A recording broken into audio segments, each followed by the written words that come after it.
Sa unang pagkakataon, sinalubong ng Go Hotels Timog sa Quezon City ang pagsisimula ng Lunar New Year ng Year of the Wood Dragon nitong ika-9 ng Pebrero 2024 sa isang makulay at masayang lion dance.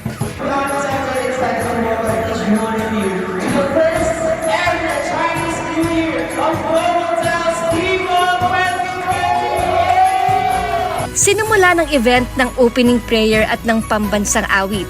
At maya-maya, sinundan na ito ng tradisyon na lion dance kung saan pumasok ang mga lion dancers sa loob mismo ng Go Hotels.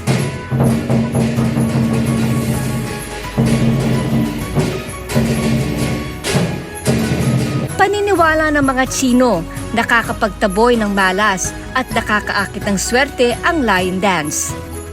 Bakas naman sa mukha ng mga dumalo sa nasabing selebrasyon ang saya habang nanonood ng lion dance.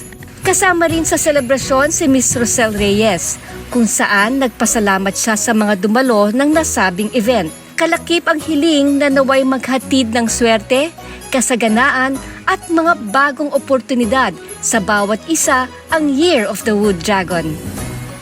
I would like to express my gratitude to the remarkable individuals. The Lunar Year serves as our opportunity to give the refresh button, to embrace it with open hearts, set exciting goals, and prepare for a year filled with a new experience and opportunities. May the Year of the Dragon bring abundant blessings, favorable fortune, and moments of joy to you and your esteemed families. Let us continue to cherish our traditions, uphold our core values, and strengthen the bonds within our communities.